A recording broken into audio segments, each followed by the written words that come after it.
There's this abandoned mansion in Toronto that came up in a group chat among my friends. We saw pictures of it through a mutual friend who had recently gone to explore there. It looked immaculate based on the pictures, and we were intrigued to go check it out. It was 10 miles north from us, so the drive wasn't bad. The mansion sat on a big open grass plain, with pine trees and other foliage surrounding the perimeter of the property, acting as a natural fence or just a wall of privacy from the outside. My friends, who I'll call Chad and Brad for this story, followed close behind me as I led the way up the large gravel driveway towards the front of the unfinished house. By the looks of it, construction on the structure had been abandoned when it was near completion, as the outside foundation seemed to be finished. Our mutual friend who found out about the place had told us that he hopped through a back window that was left unlocked, so that's what we looked for.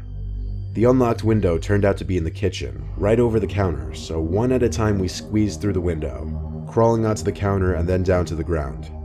First impressions in the kitchen, almost immaculate, minus a few of the cabinet doors sprawled out on the floor as if they had yet to be installed, and just things like sheetrock boards laying around. But everything seemed new, and it was a shame the construction was abandoned. The three of us kind of went our own directions in the house. I went towards the living room, which again was almost pristine. It was a huge room that transitioned into the dining room, and then from there, a wide hallway with at least 10 different doors. My friends were already checking out some of the rooms in this hallway. I peeped into each room and realized most of them were bedrooms. At the end of the hall was a 3-door garage. The last door in the hall before the garage was the basement. I called to Brad and Chad that I was checking out the basement. I got an acknowledgement from at least one of them. The basement had this bizarre spiral staircase, so when I got to the bottom, I couldn't even see the door at the top. There were no windows down there, so besides my flashlight, it was pitch black. It was a completely unfinished basement, pieces of drywall everywhere, unfinished wood foundation where walls should be, but the basement was huge. Like there were multiple sections down there. It was big enough to fit a basketball court and more. Then I came across this back room with a few storage containers. I was here to explore after all, so I curiously started lifting the lids off the containers. The first two seemed to contain building tools and supplies like wood planks, but then I heard something from one of the other containers. It was like something caused the container to make a bump sound. Could it be an animal, or was I just hearing things? I went to the container and noticed the lid was not sealed on this one, as it wasn't sitting perfectly snug on the top. As I bent over to try and lift the lid, it lifted without me touching it, and I heard a whispering noise. I fell backwards on my hands as this happened, and while I was on the ground, I saw a smiling woman looking at me. The only thing lifting the container up was her head. She looked at me, laughed, and said peekaboo, and she laughed some more. I ran to the top of the stairs, but the basement door was now locked. I banged on it for my friends to open it up, but they were apparently messing with me. I heard creaks on the spiral staircase below me.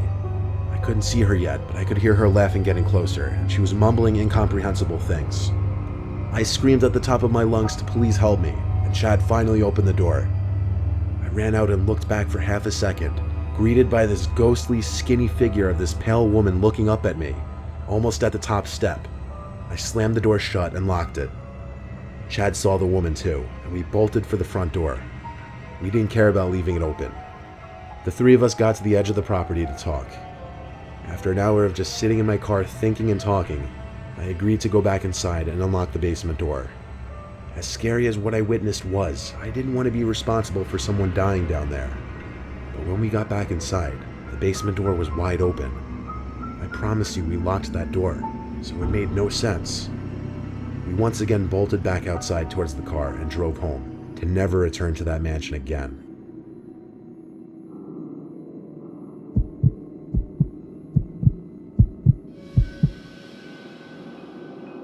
When I was a very young kid, we lived in an upper middle class neighborhood. Lots of space between each house. All the houses on our street were very nice, but there was one abnormally large house. It was closer to a mansion. It sat right across the street from us, and my bedroom window could look across to the windows of the mansion. Since our street was incredibly low traffic, our parents let us play soccer in the street. So my two friends Brian and Zeke were playing soccer one sunny day. It was usually just the three of us, so we had this kind of free-for-all version of soccer that we made up. Eventually the ball was kicked onto the property of the mansion, so I ran over to get it. When I picked up the ball, I looked at all the windows to see if the house owner was possibly witnessing me on his property. But at one of the top windows was a young boy who looked to be about our age. I hurried off the property and back to my friends. I asked them if they had ever seen the kid who lives in that mansion, and they hadn't. The second time I looked back at the window, the boy was no longer there. It wasn't for a while after that, probably a month, that I was in my room playing Nintendo, and for whatever reason I got up to get something, and I looked out my window across to the mansion, and I saw that boy at the window again. He was surely looking at me, all the way from across the street. It kind of creeped me out. I walked away from the window to ignore it. Why hadn't I ever seen that kid outside before? Come to think of it, why hadn't I ever really seen the owners of that house? I asked my parents about the boy across the street. They said they were pretty sure there was no boy in that house. So the next time Brian, Zeke, and I were playing in the street, we were thinking of potential fourth players to have a real game. I had an idea. I ran to the front door of that mansion and rang the bell. A 50-something-year-old woman answered. I asked if her son wanted to play soccer with us. She looked at me puzzled and said, "What son?" I replied, "The boy who was always at the upstairs window." I can't describe the look on her face besides shock and fear. She asked me what the boy looked like, and after my best description, a tear rolled down her cheek and she put her hands over her mouth. She brought me upstairs to the room where I kept seeing the boy. It was a boy's bedroom. She showed me a picture of a kid and asked me if this was the boy I was seeing, and I said yes. She told me that was her 8-year-old son Charlie, who died 10 years ago. That woman living there had been alone ever since she lost her son and husband. She believed what I said because I nor my parents would have ever had any way of knowing about her son. She didn't tell me or my parents what happened to her husband or son. As sad as this all was, it was still horrifying. There was one other time I saw the boy. I was in my room, months later, and I looked out my window to the woman's mansion across the street. There he was again, at the upstairs window. I could tell he was looking at me. I shut my blind with force and tried to forget about it. It still sends shivers up my spine when I think back on it.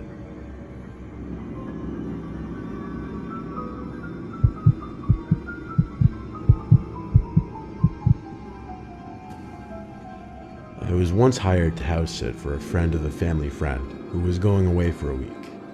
In this case, I should call it Mansionsid because the family was absolutely loaded, and the mansion sat on the rich side of town in front of a huge lake. I was 21, and it just seemed like a cool job to have for a week. The family's one rule was to throw no parties and no more than 2 guests at any time, which even that I thought was generous of them. The father's name was Benjamin, and that's the only name you'll need to know. Ben left me a list of things to keep track of every night, which included feeding the 2 cats and 2 parrots, watering the plants, among other things that really won't contribute to the story. The house was a half hour from home, so instead of just driving there and back every day, I opted to just sleep in one of the guest bedrooms, which they offered to me after all.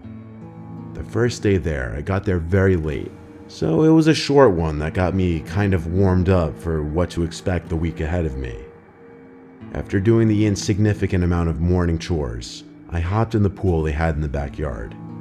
The pool literally overlooked a gorgeous, tranquil lake, and even with the thought of getting to enjoy this unbelievable house for a week, I was still incredibly jealous. As I was in the pool, I noticed through the giant floor-to-ceiling windows to the living room somebody walking inside. I jumped out from the pool, freaking out. I ran to grab the towel and dry myself for a second before storming inside yelling, "Excuse me." I didn't see anyone in the living room, so I entered the kitchen, and there was a fairly large Hispanic woman who looked to be about 35 to 40. She was just standing there as if waiting for me. I asked her who she was and why she was here while trying to keep myself composed and confident. She said in a thick accent that she was the maid who came every day to clean the floors and stuff. She introduced herself as Eliza. I instantly felt a sense of relief and introduced myself as Mike, the guy who was house-sitting for the week. She spoke in as little words as possible. I don't think her English was too good, but she basically said she was going to clean the floors in the kitchen and living room now. I said that was completely fine and let her do her thing. I asked her how she got in the house, and she said she had her own copy of the key. So that was that. I went back out to the pool for a little longer to let her do her thing. When I got out from the pool, I dried up and took a shower. After my shower, I fed the animals again. The parrots were easier than the cats, surprisingly. I didn't see the maid again, but I didn't really want to get in her way and have awkward small talk with someone who could barely speak English anyway. I had a couple friends over that night because everyone was eager to see the place, but I respected their rules of only 2 guests at a time. I gave them the best tour I could. Then we kinda just chilled in the game room they had, played some air hockey and pool table, and drank a little bit. When I told my friends about the cleaning lady scaring the hell out of me, they both found it insanely suspicious. Like, why wouldn't Ben have told me about the cleaning lady? They brought up a good point, so I shot Ben a text, asking about the cleaning lady. He didn't answer right away, and I didn't want to call. My friends wanted to sleep over, but I didn't want to push it. I had no idea if they had cameras in the house or not.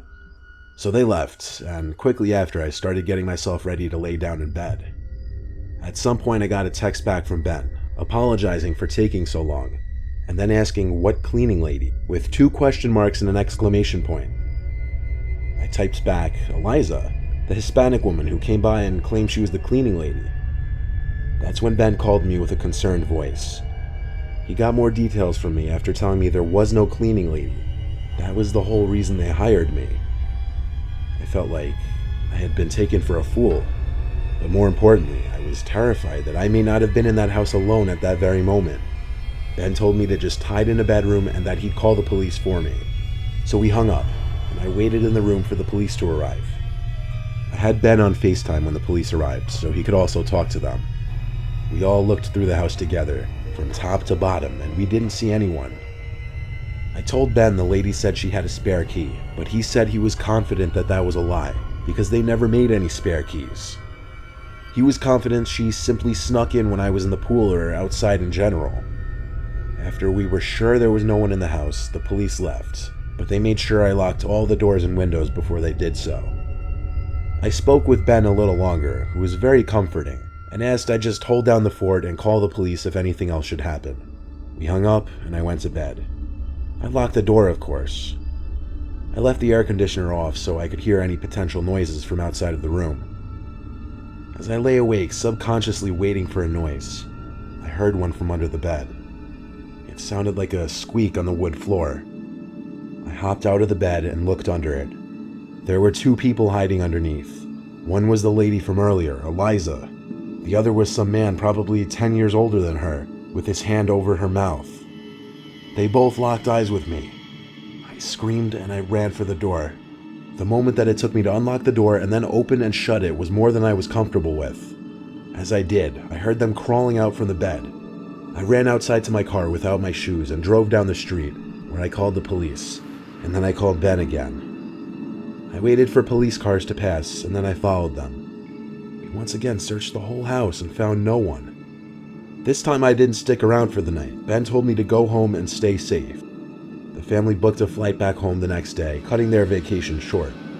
The intruders were never identified. All that can be speculated is they walked in through the front door while I was in the pool because I didn't lock the door, and that they somehow knew the family would be gone. No further info is known.